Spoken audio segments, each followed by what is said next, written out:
ಇಲ್ಲಿ ನೀವು ಸಾಕಷ್ಟು ಜನ ಕೇಳ್ತಾ ಇದ್ದೀರಾ, ಸ್ಟಡಿ ಸರ್ಟಿಫಿಕೇಟ್ ನಿಜವಾಗ್ಲೂ ಅಪ್ಲೋಡ್ ಮಾಡಬೇಕಾ? ಹಾಗಾದರೆ ಆ ಒಂದು ಸ್ಟಡಿ ಸರ್ಟಿಫಿಕೇಟ್ ನಮ್ಗೆ ಎಲ್ಲಿ ಸಿಗುತ್ತೆ, ಯಾವ ಫಾರ್ಮೆಟಲ್ಲಿ ಇರುತ್ತೆ, ಮತ್ತು ಎಲ್ಲಿ ಮಾಡಿಸ್ಬೇಕು, ಯಾವ ರೀತಿ ಮಾಡಿಸ್ಬೇಕು, ಕೆ ಅವ್ರು ಪ್ರಿಸ್ಕ್ರೈಬ್ ಮಾಡಿರೋ ಫಾರ್ಮೆಟ್ ಯಾವುದು, ಎಲ್ಲನೂ ಕೂಡ ಈ ಒಂದು ವಿಡಿಯೋದಲ್ಲಿ ನೀವು ಏನೇನು ಕಮೆಂಟ್ ಹಾಕಿದ್ರಾ ಅದ್ರ ಬಗ್ಗೆ ನಿಮಗೆ ಈ ಒಂದು ವಿಡಿಯೋದಲ್ಲಿ ಎಲ್ಲಾದ್ರ ಡೌಟ್ ಬಗ್ಗೆನೂ ಕೂಡ ಕ್ಲಾರಿಫಿಕೇಷನ್ ಕೊಡ್ತೀನಿ. ವಿಡಿಯೋನ ಕಂಪ್ಲೀಟಾಗಿ ನೋಡಿ. ಅದಕ್ಕಿಂತ ಮುಂಚೆ ಯಾರು ಚಾನಲ್ ಸಬ್ಸ್ಕ್ರೈಬ್ ಮಾಡ್ಕೊಂಡಿರಲ್ಲ, ಪ್ರತಿಯೊಬ್ಬರು ಕೂಡ ಸಬ್ಸ್ಕ್ರೈಬ್ ಮಾಡ್ಕೊಳ್ಳಿ. ಹಾಗೆ ಪ್ರತಿಯೊಬ್ಬರು ಕೂಡ ವಿಡಿಯೋಗೊಂದು ಲೈಕ್ ಕೊಟ್ಬಿಟ್ಟೆ ವಿಡಿಯೋ ನೋಡೋಕ್ಕೆ ಸ್ಟಾರ್ಟ್ ಮಾಡಿ. ಈ ಒಂದು ಚಾನಲ್ ಸಬ್ಸ್ಕ್ರೈಬ್ ಮಾಡ್ಕೊಳ್ಳೋದ್ರಿಂದ ನಿಮ್ಗೆ ಏನು ಬೆನಿಫಿಟ್ ಅಂದರೆ, ನಿಮಗೆ ಕಂಟಿನ್ಯೂಸ್ ಆಗಿ CET ರಿಲೇಟೆಡ್ ಮತ್ತು ನೀಟ್ ರಿಲೇಟೆಡ್ ಏನೇ ಅಪ್ಡೇಟ್ಸ್ ಬಂದರೂ ಕೂಡ ಫಾಸ್ಟಾಗಿ ಸಿಗುತ್ತೆ, ಮತ್ತು ನಿಮ್ಮ ಡೌಟ್ಸ್ಗಳಿಗೂ ಕೂಡ ಕ್ಲಾರಿಫಿಕೇಷನ್ ಸಿಗುತ್ತೆ. ಮತ್ತು ನಿಮಗೆ ಇನ್ನೂ ಫಾಸ್ಟಾಗಿ ಬೇಕಂದರೆ ಟೆಲಿಗ್ರಾಮ್ ಚಾನಲ್ ಲಿಂಕ್ ಬಂದುಬಿಟ್ಟು ಡಿಸ್ಕ್ರಿಪ್ಷನ್ಗಳಲ್ಲಿ ಕೊಟ್ಟಿರ್ತೀನಿ, ಅದನ್ನ ಕ್ಲಿಕ್ ಮಾಡಿ ಜಾಯ್ನ್ ಆಗಿ. ಅಲ್ಲಿ ನಿಮ್ಗೆ ಇನ್ನೂ ಸ್ಪೀಡಾಗಿ ಅಪ್ಡೇಟ್ ಸಿಗುತ್ತೆ, ಮತ್ತು PUC ಎಕ್ಸಾಮ್ ರಿಲೇಟೆಡ್ ಕೂಡ ಅಪ್ಡೇಟ್ ಸಿಗುತ್ತೆ. ಇವಾಗ ನಾವು ಡೈರೆಕ್ಟಾಗಿ ವಿಡಿಯೋ ಬಗ್ಗೆ ಬರೋದಾದರೆ, ಇಲ್ಲಿ ನೀವು ನೀಟ್ ಸ್ಟೂಡೆಂಟ್ಸ್ ಆಗಿದ್ರು ಕೂಡ ಇವಾಗಲೇ ನೀವು ರಿಜಿಸ್ಟರ್ ಮಾಡ್ಕೋಬೇಕಾಗುತ್ತೆ. ನೀಟ್ ಕೌನ್ಸಿಲಿಂಗ್ನ ನೀವು ಅಟೆಂಡ್ ಮಾಡ್ತೀರಾ ಅಂತ. ನೀವು ನೀಟ್ ರಿಸಲ್ಟ್ ಬಂದಾದಮೇಲೆ ನಾನು ರಿಜಿಸ್ಟರ್ ಮಾಡ್ಕೊಳ್ಳೋಕೆ ಹೋಗ್ತೀನಿ ಅಂದರೆ ಕೆ ಅವರು ಆಪ್ಷನ್ ಕೊಟ್ಟಿಲ್ಲ, ಫಸ್ಟೇ ರಿಜಿಸ್ಟ್ರೇಷನ್ ಮಾಡ್ಕೋಬೇಕಾಗುತ್ತೆ. CET ಎಕ್ಸಾಮ್ ಬರೀಬೋದು, ನೀವು ಬರೆದಿಲ್ಲ ಅಂದರೆ ನಿಮ್ಮ ಇಷ್ಟ. ಅದು ನಿಮ್ಮ ಮೈಂಡ್ಸೆಟ್ ಯಾವ ರೀತಿ ಇರುತ್ತೆ ಅದ್ರ ಮೇಲೆ ಡಿಪೆಂಡ್ ಆಗುತ್ತೆ. ಮತ್ತು ಇವಾಗ ಯಾರ್ಯಾರು ಒಂದು KCET ಅಪ್ಲಿಕೇಶನ್ ಹಾಕೋಕೆ ಹೋಗ್ತಾ ಇದ್ದೀರಾ, ಎಲ್ಲ ಸ್ಟೆಪ್ಪು ಕೂಡ ಆರಾಮಾಗಿ ಮಾಡ್ತಾಯಿದ್ದೀರಾ. ಆದರೆ ಬ್ಯಾಂಕ್ ಡೀಟೇಲ್ಸ್ ಆದಮೇಲೆ ನಿಮಗೆ ಅಲ್ಲಿ ಕೆಲವು ಒಂದು ಸರ್ಟಿಫಿಕೇಟ್ನ ಅಪ್ಲೋಡ್ ಮಾಡೋಕ್ಕೆ ಹೇಳ್ತಿದೆ. ಇಷ್ಟು ದಿನ ಬಂದ್ಬಿಟ್ಟು ಬರೀ ಸ್ಟಡಿ ಸರ್ಟಿಫಿಕೇಟ್ ಕೇಳ್ತಿತ್ತು, ತಂಬು, ಫೋಟೋ, ಸಿಗ್ನೇಚರ್ ಕೇಳ್ತಿತ್ತು. ಇವಾಗ ನೋಡಿ ತೆಗ್ಬಿಟ್ಟು ಲಾಗಿನ್ ಆಗಿ ಅಲ್ಲಿ SSLC ಮಾರ್ಕ್ಸ್ ಕಾರ್ಡ್ನು ಕೂಡ ನೀವು ಅಪ್ಲೋಡ್ ಮಾಡಬೇಕಾಗುತ್ತೆ. SSLC ಮಾರ್ಕ್ಸ್ ಕಾರ್ಡ್ನ ಒರಿಜಿನಲ್ ಫೋಟೋನ ಅಪ್ಲೋಡ್ ಮಾಡಿ, ನಿಮ್ಮ ಕಾಲೇಜಲ್ಲಿ ಇಸ್ಕೊಂಡು ಒಂದು ಫೋಟೋ ತೊಗೊಂಡು ಅಪ್ಲೋಡ್ ಮಾಡಿ. ಇಲ್ಲ ಅಂದರೆ ನೀವು ಫೋಟೋ ಕರೆಕ್ಟಾಗಿರೋ ಜೆರಾಕ್ಸ್ ಅಪ್ಲೋಡ್ ಮಾಡಿದ್ರೆ ಅದು ವ್ಯಾಲಿಡ್ ಆಗಲ್ಲ ಅನ್ಕೋತೀನಿ. ಯಾಕೆಂದರೆ ಅಲ್ಲಿ ಈಕ್ವಲೆನ್ಸ್ ಸರ್ಟಿಫಿಕೇಟ್ ಒರಿಜಿನಲ್ಲೇ ಕೇಳೋದು, ಅದಕ್ಕೋಸ್ಕರ ಕರೆಕ್ಟಾಗಿರೋ ಸರ್ಟಿಫಿಕೇಟ್ನ ಅಲ್ಲಿ ಅಪ್ಲೋಡ್ ಮಾಡಬೇಕಾಗುತ್ತೆ, ಸರಿನಾ? ಮತ್ತು ನಿಮಗೆ ಕಾಮನ್ ಆಗಿ ಡೌಟ್ ಇರೋದು, ಇವಾಗ ನಾನು ಸ್ಟಡಿ ಸರ್ಟಿಫಿಕೇಟ್ ಅಪ್ಲೋಡ್ ಮಾಡಬೇಕಾ ಮಾಡಬಾರ್ದಾ, ಸ್ಟಡಿ ಸರ್ಟಿಫಿಕೇಟ್ ಯಾವ ಫಾರ್ಮೆಟಲ್ಲಿ ಇರುತ್ತೆ, ಎಲ್ಲಿ ಮಾಡಿಸ್ಬೇಕು, ಯಾವ ರೀತಿ ಮಾಡಿಸ್ಬೇಕು, ಈ ರೀತಿ ನಿಮಗೆ ಸಾಕಷ್ಟು ಡೌಟ್ ಇರುತ್ತೆ. ಇದ್ರ ಬಗ್ಗೆ ನಿಮಗೆ ಕ್ಲಿಯರಾಗಿ ತಿಳಿಸ್ಕೊಡ್ತೀನಿ ನೋಡಿ. ಇಲ್ಲಿ ನಿಮಗೆ ಕೀ ಅವರೇ ಬಿಟ್ಬಿಟ್ಟಿದ್ದಾರೆ ನಿಮ್ಮ ಸ್ಟಡಿ ಸರ್ಟಿಫಿಕೇಟ್ ಫಾರ್ಮೆಟ್ ಯಾವ ರೀತಿ ಇರಬೇಕು ಅನ್ನೋದನ್ನ, ಮತ್ತು ಯಾರ್ಯಾರ ಹತ್ರ ಸೈನ್ ಮಾಡಿಸ್ಬೇಕು ಅನ್ನೋದು ಆ ಒಂದು ಫಾರ್ಮೆಟ್ ಸ್ಟಡಿ ಸರ್ಟಿಫಿಕೇಟಲ್ಲೇ ಇರುತ್ತೆ. ಹಾಗಾದರೆ ಒಂದು ಸ್ಟಡಿ ಸರ್ಟಿಫಿಕೇಟ್ ಎಲ್ಲಿ ಸಿಗುತ್ತೆ, ನಾವು ಯಾವ ರೀತಿ ಡೌನ್ಲೋಡ್ ಮಾಡ್ಕೊಳ್ಳೋದು, ಮತ್ತು ಯಾರ್ಯಾರ ಹತ್ರ ಸೈನ್ ಮಾಡಿಸ್ಬೇಕಾಗುತ್ತೆ, ಈ ರೀತಿ ನಿಮಗೆ ಕಾಮನ್ ಆಗಿ ಡೌಟ್ ಇರುತ್ತೆ.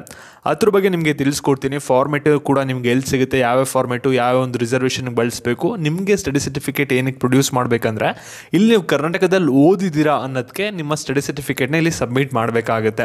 ಅದಕ್ಕೋಸ್ಕರ ಇಲ್ಲಿ ಸ್ಟಡಿ ಸರ್ಟಿಫಿಕೇಟ್ಗಳನ್ನ ಕೇಳೋದು. ಅದಕ್ಕೆ ಕೀ ಅವರು ಒಂದು ಫಾರ್ಮೆಟ್ನ ಕೊಟ್ಟಿದ್ರೆ, ಆ ಒಂದು ಫಾರ್ಮೆಟ್ನ ನೀವು ಪ್ರಿಂಟ್ಔಟ್ ತೊಗೊಂಡು ನಿಮ್ಮ ಸ್ಕೂಲ್ ಆ್ಯಂಡ್ ಕಾಲೇಜಸಲ್ಲಿ ಅದನ್ನ ಫಿಲಪ್ ಮಾಡಿಸ್ಕೋಬೇಕಾಗುತ್ತೆ.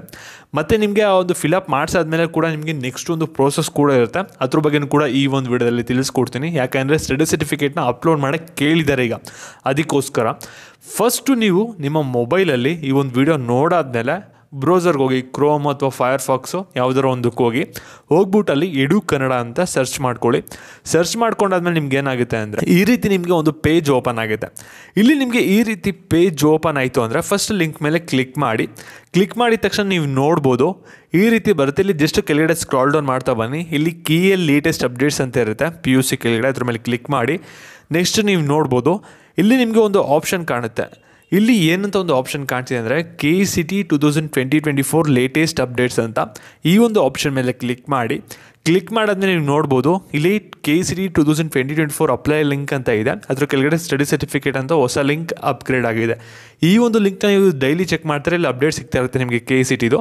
ಇವಾಗ format study certificate format link ಅಂತ ಐತಲ್ಲ, ಅದ್ರ ಮೇಲೆ ಕ್ಲಿಕ್ ಮಾಡಿದ್ದೀನಿ. ಇಲ್ಲಿ ಸಾಕಷ್ಟು ಸ್ಟಡಿ ಸರ್ಟಿಫಿಕೇಟ್ ಇದೆ, ಅದ್ರ ಬಗ್ಗೆ ಯಾವುದು ಕೂಡ ತಲೆ ಕೆಡ್ಸ್ಕೊಳ್ಳೋಕೆ ಹೋಗ್ಬಿಡಿ. ಇಲ್ಲಿ ಕೀ ಅವರು ನಿಮಗೆ 1ನೇ ಕ್ಲಾಸಿಂದ 2nd PUC ವರೆಗೂ ಕೂಡ ಅಪ್ಲೋಡ್ ಮಾಡೋಕ್ಕೆ ಕೇಳ್ತಿರೋ ಸ್ಟಡಿ ಸರ್ಟಿಫಿಕೇಟ್ ಬಂದ್ಬಿಟ್ಟು ಇದು ಪರ್ಫಾರ್ಮ್ ಆಫ್ ಸ್ಟಡಿ ಸರ್ಟಿಫಿಕೇಟ್ ಅಂತ ಇದೆಯಲ್ಲ, ಈ ಒಂದು ಫಾರ್ಮೆಟ್ನ ನೀವು ಒಂದು ಡೌನ್ಲೋಡ್ ಮಾಡ್ಕೋಬೇಕಾಗುತ್ತೆ. ಈ ಒಂದು ಫಾರ್ಮೆಟ್ನ ಏನಕ್ಕೆ ಡೌನ್ಲೋಡ್ ಮಾಡ್ಕೋಬೇಕಂದ್ರೆ, ಇಲ್ಲಿ ನಿಮ್ಮ ಕ್ಲಾಸ್ ಡೀಟೇಲ್ಸು ಕೂಡ ಕೇಳುತ್ತೆ, ನಿಮ್ಮ ಮದರ್ ಟಂಗು ಕೂಡ ಮೆನ್ಷನ್ ಆಗುತ್ತೆ. ಅದಕ್ಕೋಸ್ಕರ ಇಲ್ಲಿ ಎಲ್ಲ ಡೀಟೇಲ್ಸು ಕೂಡ ನಿಮ್ಮ ಕ್ಲರ್ಕ್ ಹತ್ರ ಫಿಲಪ್ ಮಾಡಿಸ್ಕೊಳ್ಳಿ ನಿಮ್ಮ ಸ್ಕೂಲು ಕಾಲೇಜಲ್ಲಿ. ಆಮೇಲೆ ನಿಮ್ಮ ಹೆಡ್ ಮಾಸ್ಟರ್ ಅಥವಾ ಪ್ರಿನ್ಸಿಪಲ್ ಇರ್ತಾರೆ, ಅವ್ರ ಸೀಲುಸನ್ನು ಹಾಕ್ಸ್ಕೊಳ್ಳಿ.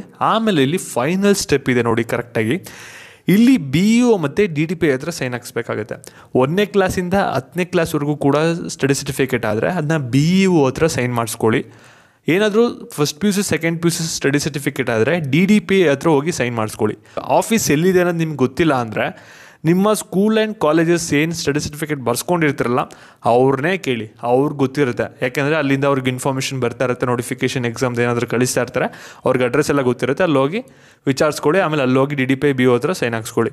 ನೆಕ್ಸ್ಟು ರೂರಲ್ ರಿಸರ್ವೇಷನ್ ಕ್ಲೈಮ್ ಮಾಡಬೇಕಂದ್ರೆ ಈ ಒಂದು ಸ್ಟಡಿ ಸರ್ಟಿಫಿಕೇಟ್ನ ನೀವು ಯೂಸ್ ಮಾಡಬೇಕಾಗುತ್ತೆ.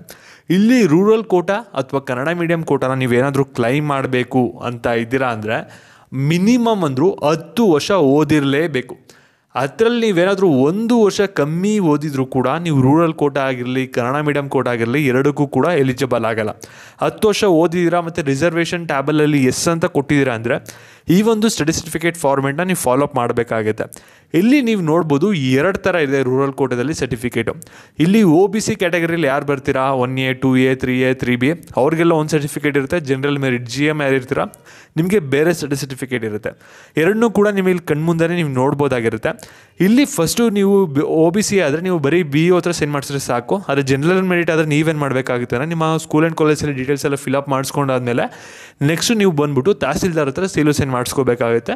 ನೀವೇನಾದರೂ ರೂರಲ್ ಕೋಟಾನ ಕ್ಲೈಮ್ ಮಾಡಬೇಕು, ರಿಸರ್ವೇಷನ್ ಇದೆ ನಿಮ್ಗೆ ಅಪ್ಲಿಕಬಲ್ ಆಗುತ್ತೆ ಅಂದರೆ ಈ ಒಂದು ಸ್ಟಡಿ ಸರ್ಟಿಫಿಕೇಟ್ನ ಕೂಡ ನೀವು ಸಬ್ಮಿಟ್ ಮಾಡಬೇಕಾಗುತ್ತೆ.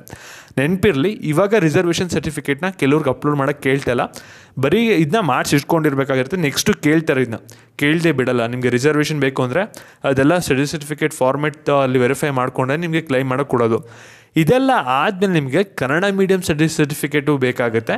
ನೀವೇನಾದರೂ ಕನ್ನಡ ಮೀಡಿಯಂ ಕೋಟಾ ಏನಾದರೂ ಒಂದು ಕ್ಲೈಮ್ ಮಾಡ್ತೀರಾ ಅಂದರೆ ಈ ಒಂದು ರಿಸರ್ವೇಷನ್ಗಳೆಲ್ಲ ಕ್ಲೈಮ್ ಮಾಡೋದ್ರಿಂದ ಏನಾಗುತ್ತೆ ಅಂದರೆ ನಿಮಗೆ ಬಂದ್ಬಿಟ್ಟು ಕಮ್ಮಿ ರ್ಯಾಂಕಿಂಗ್ ತೆಗೆದಿದ್ರು ಕೂಡ ಒಳ್ಳೆ ಸೀಟ್ ಸಿಗುತ್ತೆ, ರಿಸರ್ವೇಷನ್ ಜಾಸ್ತಿ ಇದೆ ಅಂದರೆ. ಅದಕ್ಕೋಸ್ಕರ ಇಲ್ಲಿ NCC ಸ್ಪೋರ್ಟ್ಸ್ ಕೋಟಾದು ಕೂಡ ಸ್ಟಡಿ ಸರ್ಟಿಫಿಕೇಟ್ ಇದೆ. ಇಲ್ಲಿ ನೀವು ನೋಡ್ಬೋದು, ಇದು ಕೂಡ ನಿಮ್ಮ ಸ್ಕೂಲ್ ಆ್ಯಂಡ್ ಕಾಲೇಜಲ್ಲಿ ಫಿಲಪ್ ಮಾಡಿಸ್ಕೋಬೇಕಾಗುತ್ತೆ. ಇಲ್ಲಿ ನೀವು ನೋಡ್ತಾ ಇರೋದು ಕನ್ನಡ ಮೀಡಿಯಂ ಸ್ಟಡಿ ಸರ್ಟಿಫಿಕೇಟ್ ಅಂತ. ಇಲ್ಲೂ ಕೂಡ ಸೇಮ್, ಇದನ್ನ ನೀವು ಫಿಲಪ್ ಮಾಡೋ ಆಗಿಲ್ಲ, ನಿಮ್ಮ ಸ್ಕೂಲ್ ಆ್ಯಂಡ್ ಕಾಲೇಜಸ್ಲಿ ಫಿಲಪ್ ಮಾಡಿಸ್ಕೋಬೇಕಾಗುತ್ತೆ.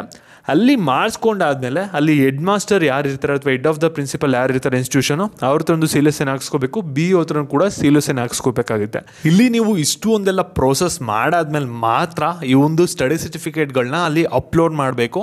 ಅವರು ಯಾವ ರೀತಿ ಹೇಳಿದರೆ ಆ ರೀತಿ ನೀವು ಅಲ್ಲಿ ಅಪ್ಲೋಡ್ ಮಾಡಬೇಕಾಗುತ್ತೆ PDF ಮಾಡಿ. ಇಲ್ಲಿ ಎಕ್ಸಾಂಪಲ್ 1ನೇ ಕ್ಲಾಸಿಂದ 5ನೇ ಕ್ಲಾಸ್ವರೆಗೂ ಕೂಡ ಒಂದೇ ಸ್ಕೂಲಲ್ಲಿ ಓದಿದ್ದೀರಾ ಅಂದರೆ ಒಂದೇ ಸ್ಟಡಿ ಸರ್ಟಿಫಿಕೇಟ್ ಸಾಕಾಗುತ್ತೆ. ಅದನ್ನೇ ನೀವು 1ನೇ class 2nd standard 3rd standard 4th standard 5th ಸ್ಟ್ಯಾಂಡರ್ಡ್ಗೆ ಅಲ್ಲಿ ಸೇಮ್ ಡಾಕ್ಯುಮೆಂಟ್ಸ್ ಅಪ್ಲೋಡ್ ಕೊಟ್ಟರು ಕೂಡ ವ್ಯಾಲಿಡ್ ಆಗುತ್ತೆ. ಸಪ್ರೇಟಾಗಿ ಒಂದೊಂದು ಕ್ಲಾಸ್ಗೂ ಒಂದೊಂದು ಸಪ್ರೇಟಾಗಿ ಸ್ಟಡಿ ಸರ್ಟಿಫಿಕೇಟ್ ಬರ್ಸೋ ಅವಶ್ಯಕತೆ ಇರಲ್ಲ. ಇದನ್ನೂ ಕೂಡ ಇಲ್ಲೇ ಕ್ಲಾರಿಫೈ ಮಾಡಿದ್ದೀನಿ. ಮತ್ತು ಈ ಒಂದು ವಿಡಿಯೋನ ನಿಮ್ಮ ಫ್ರೆಂಡ್ಸ್ಗೆಲ್ಲರಿಗೂ ಕೂಡ ಶೇರ್ ಮಾಡಿ. ಮತ್ತು ಇನ್ನೇನಾದರೂ ಡೌಟ್ ಇದೆಯೋ ಅಂದರೆ ಕೆಳಗೆ ಕಮೆಂಟ್ ಹಾಕಿ. ಫಾಸ್ಟಾಗಿ ಅಪ್ಡೇಟ್ಸ್ ಬೇಕಂದರೆ ಟೆಲಿಗ್ರಾಮಲ್ಲಿ ಕೂಡ ಜಾಯ್ನ್ ಆಗಿ. ಮತ್ತು ನಿಮಗೆ KCT ಅಪ್ಡೇಟ್ಸ್ ಅಥವಾ ನೀಟ್ ಅಪ್ಡೇಟ್ಸ್ ಏನೂ ಕೂಡ ಮಿಸ್ ಆಗಬಾರ್ದು ಅಂದರೆ ಚಾನಲ್ನ ಸಬ್ಸ್ಕ್ರೈಬ್ ಮಾಡ್ಕೊಳ್ಳಿ. Thank you.